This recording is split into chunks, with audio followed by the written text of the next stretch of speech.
हो गया सबसे बड़ा ऐलान, बाढ़ पीड़ितों के लिए बसाया जाएगा नया गांव। जवैनिया वासियों को 3 बीघा जमीन दान करेंगे राहुल तिवारी। जवैनिया के सामने दक्षिण बांध के पार नए जवैनिया का होगा बसाव। जमीन की जिम्मेदारी बहोरनपुर के पैक्स अध्यक्ष रामजी राय को सौंपी गई। विधायक राहुल तिवारी ने लिया संकल्प, होगा जवैनिया का कायाकल्प। जिनके घर बाढ़ में बह गए उनके लिए विधायक राहुल तिवारी आए आगे। सेल्फी, वीडियो और रील की नामी मदद से आगे आकर विधायक करेंगे मदद। जवैनिया एक ऐसी धरती जहां हर साल बाढ़ का कहर लोगों के सपनों को बहा ले जाता है। घर जो प्यार और मेहनत से बनाए गए थे वो पानी की लहरों में खो जाते हैं। लेकिन इस बार जवैनिया की कहानी बदलने वाली है। इस बार एक नई उम्मीद, एक नया संकल्प जन्म ले रहा है। विधायक राहुल तिवारी ने जवैनिया के लोगों के लिए एक ऐतिहासिक कदम उठाया है। जिनके घर बाढ़ में बह गए, जिनके सपने मलबे में दब गए, जिनके लिए राहुल तिवारी ने एक वादा किया है। हर पीड़ित परिवार को मिलेगा एक नया आशियाना, एक नई शुरुआत। जमीन हो या मकान, अब कोई भी बेघर नहीं रहेगा। ये सिर्फ एक ऐलान नहीं, एक नई शुरुआत है। जवैनिया का कायाकल्प होने जा रहा है। हर आंसू के बदले अब मुस्कान आएगी। हर टूटे हुए घर के बदले अब एक मजबूत आशियाना बनेगा। राहुल तिवारी का ये संकल्प जवैनिया वासियों के दिल को छू रहा है। अब ऐसे में देखना होगा कि बाढ़ के नाम पर फेमस होने की फिराक में आए बड़े बड़े नेता, इन्फ्लुएंसर विधायक की इस मुहिम में उनका साथ देते हैं या नहीं। जवैनिया सिर्फ एक जगह नहीं, ये लोगों की पहचान है, लोगों के घर है। और अब इस घर को फिर से बसाने का समय आ गया है। राहुल तिवारी की इस मुहिम से जवैनिया फिर से गूंजेगा, हंसी से, खुशी से और नई उम्मीदों से। सर, आज जवैनिया गांव में आप आए, लगातार आना और जाना हो रहा है। यहाँ पे लोगों से लगातार आप आकर 1-2 रोज बाद लगातार आकर मिल रहे हैं। लेकिन सर, अभी आने के बाद क्योंकि बाढ़ का पानी भी काफ़ी ज़्यादा उसका स्तर बढ़ चुका है, रोडों पर पानी आने लगा है, तो इसको लेकर क्या कुछ सर आपके तरफ से देखा गया और क्या कुछ? पानी नौरंगा में उत्तर प्रदेश की सरकार आई थी, वहाँ के अनुमंडलाधिकारी जी आए थे। उनके बयान से वो कहे कि भाई नहर में पानी छोड़ी गई है और उसके चलते जो है गंगा का लेवल बढ़ेगा, आप ऊंचे स्थान पर चले जाइए। मतलब वहाँ के सरकारी आदमी से हम लोग को मिला और ठीक रिजल्ट जो है वो सही बता के गए थे और यहाँ का वाटर लेवल काफ़ी बढ़ने लगा।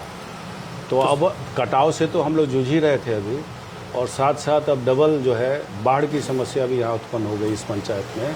तो वाटर लेवल बढ़ रहा है, हमको लगता है कल तक रास्ता बंद हो जाएगा। तो क्या सर अब ये स्थिति आ गई कि उत्तर प्रदेश सरकार के अधिकारी बता रहे हैं बिहार सरकार के लोगों को आकर के वाटर लेवल बढ़ रहा है, यहाँ के अधिकारियों की उदासीनता का शिकार सर ये कि अब तो इसको हम क्या कहेंगे, तो अपने सिस्टम में गड़बड़ी है।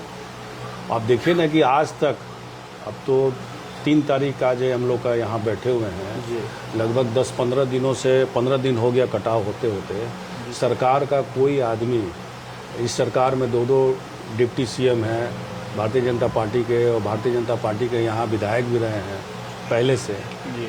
और नीतीश कुमार जी काम करने वाले आदमी में गिने जाते थे। आज देखिए हालत है कि कोई आया नहीं यहाँ पे आंसू पोंछने के लिए। यहाँ के प्रभारी मंत्री होते हैं जो 20 सूत्री के अध्यक्ष होते हैं, वो कम से कम आते, उनके साथ अधिकारी लोग आते हैं ताकि जनता अपनी समस्या को जो है मंत्री के सामने रख सके। क्योंकि लोकतंत्र में जो चुने हुए जो सदस्य होते हैं, मंत्री होते हैं, वही सरकार को चलाते हैं। एक तरह से समझिए कि वही देख रेख करते हैं, मालिक समझ लीजिए। तो जनता भी अपनी बात को यहाँ रखती, अपनी डिमांड को रखती। आज के दिनों में यहाँ पे खाना की व्यवस्था है, लंगर चल रहा है, प्लास्टिक मिला हुआ है, लेकिन बाहर की इतनी मदद आ रही है जिससे लोगों को खाने पीने की दिक्कत नहीं है। लेकिन जिनका मकान चला गया है सो चला गया, बहुत दुख की बात है लोगों के लिए। सर, यहाँ की जनता ने आपके ऊपर भरोसा जताया और यहाँ पे ये लोग आपके अपने लोग हैं और ये इन लोगों की पुकार भी है कि हमारे विधायक जी आते हैं तो लगता है कि मानो कोई आया है। लेकिन ये जो गंगा का कटाव हुआ उसके पहले सरकार के कोई अधिकारी आकर इन्हें चेतावनी तक नहीं, हाई अलर्ट भी कुछ नहीं बताया गया पहले, क्योंकि बिल्कुल किसान के घर ढहने से पहले उनके फसल के खेत कटाव हो रहे थे। ये तो जरूर है, सरकारी पदाधिकारी को कम से कम बताना चाहिए। ये नहीं कर रहे हैं तो यही बोले ना कि सिस्टम में गड़बड़ी है। और याद कीजिए कि पिछले बार जो 59 लोगों का मकान गिरा था, जिलाधिकारी महोदय से हम यहीं से बात किए थे। ठीक है, आप कटाव को नहीं रोक सकते हैं, माना कि वो चलिए हमको पटना स्टेट में जो बाढ़ नियंत्रण विभाग है और या मंत्रालय में विजय चौधरी जी हैं, उनसे बात करना पड़ेगा। लेकिन आप तो मुआवजा दे सकते हैं जिनका मकान गया। तो हाँ, जिलाधिकारी ने कहा कि ठीक है, उस मुआवजा का हम लोग देंगे। तो वो पिछले बार उन्होंने दिया भी, मुख्यमंत्री के कार्यक्रम था, 1,20,000 मिला है।